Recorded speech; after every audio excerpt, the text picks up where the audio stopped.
নমস্কার বন্ধুরা, আমি শর্মা আর শর্মার রান্নাঘরে আপনাদের সকলকে স্বাগত। আশা করি আপনারা সকলে খুব ভালো আছেন, আমিও খুব ভালো আছি। চলে এলাম আবারও একটা নতুন রেসিপি নিয়ে। সামনেই বড়দিন, তাই আজকে নিয়ে এসেছি নরম তুলতুলে সুজির কেকের রেসিপি। ডিম ছাড়া যে সুজি দিয়ে এত নরম তুলতুলে একটা সুন্দর কেক তৈরি করা যায়, তা না তৈরি করলে বিশ্বাসই হবে না। চলুন তাহলে শুরু করা যাক। প্রথমে এখানে আমি এক প্যাকেট সুজি নিয়েছি, এটা 200 গ্রামের সুজি। কেকের মাপটা ঠিকঠাক করে আমি বলে দিচ্ছি, সেইভাবেই আমি করছি। এখানে আমি প্রথমে একটা মিক্সিং জার নিয়ে নিয়েছি, এর মধ্যে এই 200 গ্রাম সুজি পুরোটাই দিয়ে দিচ্ছি। সমস্তটাই আমি দিয়ে দিয়েছি। এবার এটা আমি গুঁড়ো করে নিচ্ছি। দেখুন সুজি আমার গুঁড়ো করা হয়ে গেছে, একেবারে মিহি গুঁড়ো আমি করে নিয়েছি। এবার এই সুজিটা আমি একটা পাত্রের মধ্যে ঢেলে রাখছি। সুজির কেকটা পারফেক্ট করার জন্য এখানে আমি যে মাপগুলো দিচ্ছি সেই মাপই কিন্তু ঠিকঠাক রাখতে হবে। সুজিটা ঢালা হয়ে গেছে, এবার এই মিক্সিং জারে আমি দিয়ে দিচ্ছি 200 গ্রাম চিনি। 200 গ্রাম সুজির জন্য আমি 200 গ্রাম চিনি নিয়েছি। চিনিটাও আমি গুঁড়ো করে নিয়েছি। এই গুঁড়ো চিনিটা আবার সেই পাত্রের মধ্যেই ঢেলে দিচ্ছি। চিনি ঢালা হয়ে গেছে, এবার এর মধ্যে আমি দেব 100 গ্রাম ময়দা। ময়দাটা কিন্তু আমি আগে থেকেই চেলে নিয়েছি। এবার এর মধ্যে দেব 100 গ্রাম সাদা তেল। আমি যতটা ময়দা নিয়েছি ঠিক সমপরিমাণ তেল নিয়েছি, অর্থাৎ 200 গ্রাম সুজিতে 100 গ্রাম ময়দা আর 100 গ্রাম সাদা তেল। এবার এই সব উপকরণ শুকনো আমি ভালো করে মেখে নেব। ভালো করে মেখে নিতে হবে যেন ময়ামটা খুব ভালো করে হয়ে যায়। দেখুন আমার মাখা হয়ে গেছে। এবার এর মধ্যে আমি অ্যাড করব 200 গ্রাম দুধ, অর্থাৎ যতটা আমি সুজি নিয়েছি ঠিক তার সমপরিমাণ দুধ আমি এর মধ্যে দিয়ে দেব। দুধ দিয়ে আবারও আমি এটা খুব ভালো করে মেখে নেব। মাখা হয়ে গেছে, এবার এটাকে আরও আমি 5 মিনিট ভালো করে ফেটিয়ে মেখে নেব। এইভাবে মাখার ফলে কেকটা কিন্তু খুব সফট হবে আর এটা কিন্তু ফুলবেও খুব সুন্দর। দেখুন আমার এখানে ভালো করে মাখা হয়ে গেছে। আমি এটা ফেটিয়ে ভালো করে মেখে নিয়েছি। দেখুন এর গাঢ়ত্বটা কিন্তু এই রকমই থাকবে। এটা রেস্টে যখন রাখবো এটা ফুলে আর একটু গাঢ় হবে। দেখুন আমার এখানে মাখা শেষ। এবার আমি এটা রেস্টে রাখবো 30 মিনিট ঢাকা দিয়ে। ফিরে আসছি 30 মিনিট পর। দেখুন আমাদের কেকের বাটারটা খুব সুন্দরভাবে সেট হয়ে গেছে। দেখুন কতটা পুরুও হয়ে গেছে। এই অবস্থাতে আপনাদের যদি মনে হয় যে বাটারটা খুবই বেশি গাঢ় হয়ে গেছে, তাহলে এখানে 1 থেকে 2 চামচ দুধ অ্যাড করতে পারেন। এবার এর মধ্যে আমি দেবো কিছু ড্রাই ফ্রুটগুলোকে আমি সামান্য ময়দা দিয়ে এইভাবে মিশিয়ে নিচ্ছি। ময়দা দিলে পরে কিন্তু এই ড্রাই ফ্রুটগুলো একটা একটা খুব সুন্দরভাবে তলায় পড়ে যায় না, ওপরেই থাকে। আর দিচ্ছি ভ্যানিলা এসেন্স। এবার এই সমস্ত উপকরণ আমি খুব ভালো করে মিশিয়ে নিয়েছি। এরপর এর মধ্যে দিচ্ছি 1 চামচ বেকিং পাউডার আর সামান্য বেকিং সোডা। বেকিং পাউডার আর বেকিং সোডা দিয়ে আর বেশিক্ষণ মেশাবো না, আর অল্প একটু মিশিয়ে নেব। আমি এখানে ড্রাই ফ্রুটের মধ্যে কাজু, কিশমিশ আর আমন্ড বাদাম ব্যবহার করেছি। আপনারা আপনাদের পছন্দ মতো যে কোনো ড্রাই ফ্রুট দিতে পারেন, এখানে চেরিও ব্যবহার করতে পারেন। বাটার রেডি হয়ে গেছে। এবার একটা পাত্র নিয়েছি, এর মধ্যে দিয়ে দিচ্ছি কিছুটা সাদা তেল। সাদা তেল দিয়ে এই পাত্রের মধ্যে আমি ভালো করে লাগিয়ে দিচ্ছি। তেল লাগানো হয়ে গেছে। এবার এর মধ্যে আমি একটা পেপার এরকম কেটে রেখেছি, এই পেপারটা দিয়ে দিচ্ছি ভালো করে সেট করে।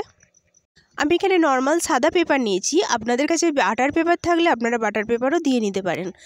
এবার এর ওপরে আরও একটু তেল দিয়ে দিচ্ছি। তেল দিয়ে এটা এর ওপরে চাড়িয়ে দিচ্ছি।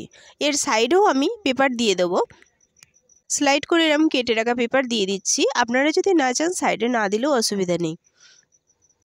দেখুন পুরো পেপারটাই আমার ভালো করে লাগানো হয়ে গেছে। এবার এই বাটির মধ্যে আমি যে বাটারটা রেখেছি কেকের, সেই বাটারটা দিয়ে দিচ্ছি ঢেলে। এইভাবে সুজির কেক তৈরি করে দেখবেন, অসম্ভব সুন্দর খেতে হয়। আমার বাটারটা সব দেওয়া হয়ে গেছে বাটির মধ্যে। এবার এই বাটিটাকে ধরে আমি এইভাবে দুবার ঝাঁকিয়ে নেব, যাতে এর ভেতরে বায়ু যা আছে বেরিয়ে যায়। এরপর কেকটা কুক করার জন্য আমি একটা কড়াই বসিয়ে দিয়েছি। এর মধ্যে দিয়ে দিচ্ছি কিছুটা লবণ দিয়ে লবণটাকে চাড়িয়ে দিচ্ছি। লবণ চাড়ানো হয়ে গেলে এর মধ্যে আমি একটা স্ট্যান্ড বসিয়ে দিয়ে এটাকে আমি ঢেকে গরম করে নেব হাই ফ্লেমে 5 মিনিট। ফিরে আসছি 5 মিনিট পর। দেখুন আমার কড়াই লবণ সব খুব ভালোভাবে গরম হয়ে গেছে। এবার এর উপরে আমি বাটার দেওয়া কেকের বাটিটা বসিয়ে দিচ্ছি। বসিয়ে দিয়ে এটাকে আবারও ঢেকে দিচ্ছি 30 মিনিটের জন্য। এই কেকটা আমি একেবারে লো আঁচে রান্না করছি। ফিরে আসছি 30 মিনিট পর। দেখুন এই সময় কেকের কিন্তু ওপরটা অনেকটা কুক হয়ে এসেছে। এই অবস্থায় আমি এর ওপর দিয়ে কিছু ড্রাই ফ্রুট দিয়ে দিচ্ছি। আমি 30 মিনিট পর দিচ্ছি, তাহলে কিন্তু এই ড্রাই ফ্রুটগুলো কেকটা ফুললে আর চাপা পড়বে না। আর প্রথম অবস্থায় দিলে কিন্তু কেকটা ফুলে এই ড্রাই ফ্রুটগুলো তলায় চলে যেত, অতটা বোঝা যেত না। দেখুন আমি ড্রাই ফ্রুটগুলো সুন্দর করে সাজিয়ে দিয়েছি কেকের উপরে। এবার ঢাকা দিয়ে আমি আরও 25 মিনিট এটা লো আঁচে রান্না করে নেব। ফিরে আসছি 25 মিনিট পর। ঢাকা খুলে দেখিয়ে দিচ্ছি। দেখুন আমাদের কেক কতটা রেডি হয়ে গেছে। সুন্দর একটা কালারও চলে এসেছে। এবার একটা কাঁটা চামচের সাহায্যে এর মিডিলে এইভাবে দিয়ে চেক করে নেব যে কেকটা কুক হয়েছে কিনা ভালো করে। দেখুন কাঁটা চামচের গায়ে একটুও লাগেনি, তার মানে কেকটা আমাদের সুন্দরভাবে কুক হয়ে গেছে। এরপর আমি এই কেকটাকে নামিয়ে নিচ্ছি। নামিয়ে ঠান্ডা করে নিয়ে আবার ফিরে আসছি। দেখুন এখানে কেকটাকে আমি খুব ভালো করে ঠান্ডা করে নিয়েছি। এরপর আমি একটা প্লেট নিয়ে নিয়েছি। এই প্লেটটা এই বাটিটার উপরে উবুড় করে দিচ্ছি, দিয়ে এটাকে উল্টে দিচ্ছি, দিয়ে ওপর দিয়ে হালকা একটু টোকা দিয়ে দিচ্ছি, দিয়ে তুলে নিলেই দেখবেন কেকটা সুন্দরভাবে প্লেটের ওপর চলে আসছে। এরপর এর ওপরের কাগজগুলো আমি আস্তে আস্তে ছাড়িয়ে দিচ্ছি। দেখুন ছাড়ানোর পর বোঝা যাচ্ছে যে এর পেছনের কালারটা কত সুন্দর এসেছে। এই কেকের কাগজ ছাড়াতে ছাড়াতে সবাইকে আবারও সেই একই কথা মনে করিয়ে দিই, যারা আমার চ্যানেলে নতুন প্লিজ প্লিজ প্লিজ আমার চ্যানেলটি একটু সাবস্ক্রাইব করে আমার পাশে থাকবেন।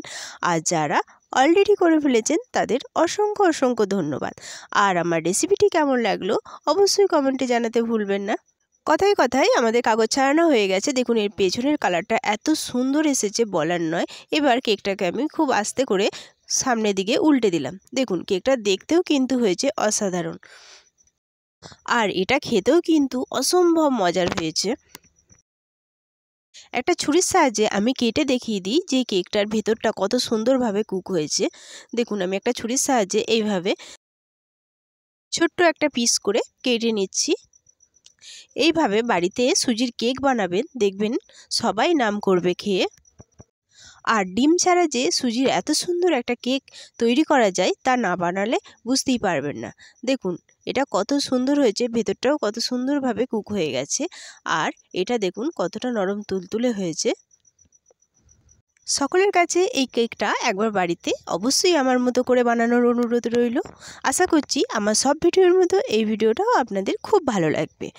আজ এই পর্যন্তই, দেখা হবে আবার একটা নতুন রেসিপি নিয়ে। ততক্ষণ সবাই সুস্থ থাকবেন, ভালো থাকবেন। সকলকে অনেক অনেক অনেক ধন্যবাদ।